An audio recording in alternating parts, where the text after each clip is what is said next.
Tout est parti de la diffusion lundi 9 décembre d'un documentaire sur 2 chaînes de télévision publiques algériennes.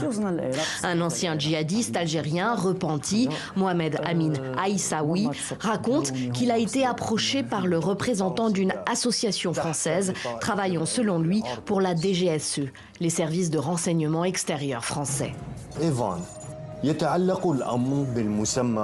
Ce contact français aurait incité Aissaoui à recruter de jeunes islamistes pour déstabiliser le pouvoir algérien. Ils m'ont demandé d'aller dans les quartiers populaires d'Alger comme Bab El Oued, El Makaria, Houssendey et El Arash pour trouver les extrémistes. On m'a dit de recontacter les anciens extrémistes et de gagner leur confiance, de leur expliquer que je veux constituer un nouveau groupe terroriste et que je serai leur chef. Dans la foulée, l'ambassadeur français à Alger, Stéphane Romatet, est convoqué au ministère algérien des Affaires étrangères. Alger met en garde la France après la révélation de ce qu'elle décrit comme une tentative de déstabilisation. L'affaire ne devient publique que ce dimanche via la presse officielle qui cite des sources diplomatiques évoquant la volonté notoire de la France de nuire grandement à l'Algérie.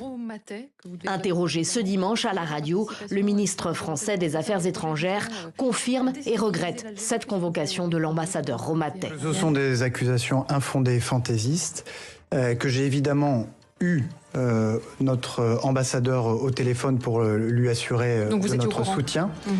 Et que s'agissant de notre relation avec l'Algérie, nous avons dit, nous avons même écrit en 2022, le président Tebboune, le président Macron, une feuille de route qui projette la relation entre nos deux pays sur l'avenir.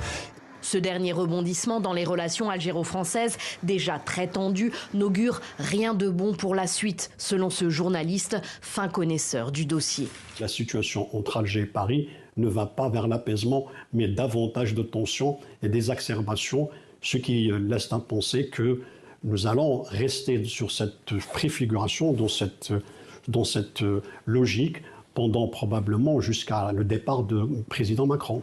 L'été dernier, Alger avait rappelé son ambassadeur en France après l'annonce par Paris d'un soutien appuyé à un plan sous souveraineté marocaine pour l'autonomie du Sahara occidental.